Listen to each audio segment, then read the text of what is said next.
ಇಂದು Prajwal Revanna SIT custody ಅಂತ್ಯ. ನ್ಯಾಯಾಲಯಕ್ಕೆ ಮತ್ತೆ ಹಾಜರುಪಡಿಸಲು ಎಸ್ಐಟಿ ಸಿದ್ಧತೆ. ಇನ್ನು 2 ಪ್ರಕರಣಗಳಲ್ಲಿ ಪ್ರಜ್ವಲ್ ವಿಚಾರಣೆ ಬಾಕಿ.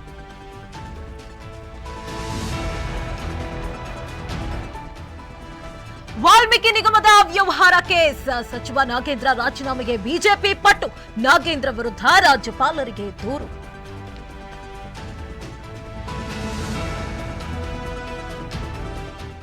ವಾಲ್ಮೀಕಿ ನಿಗಮದಲ್ಲಿ 100 ಕೋಟಿ ಹಗರಣ ಆದ್ರೂ ಸಚಿವ ನಾಗೇಂದ್ರ ರಾಜೀನಾಮೆ ನೀಡಿಲ್ಲ. ನಾಗೇಂದ್ರ ವಿರುದ್ಧ ರಾಜ್ಯಾಧ್ಯಕ್ಷ ವಿಜಯೇಂದ್ರ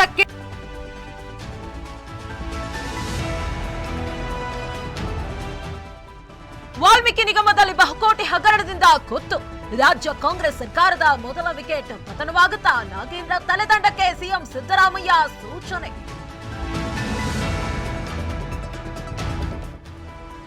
ಮೆಜೆಸ್ಟಿಕ್ನಲ್ಲಿ ಊಬರ್ ಪಾರ್ಕಿಂಗ್ ಲಂಚದ ಬೇಡಿಕೆ. ಪೊಲೀಸರ ಹೆಸರಲ್ಲಿ ಆಟೋ ಚಾಲಕನಿಂದ ಹಣ ವಸೂಲಿ. ಪೊಲೀಸರಿಗೆ ಪೋಸ್ಟ್ ಮೂಲಕ ಊಬರ್ ಚಾಲಕ ದೂರು.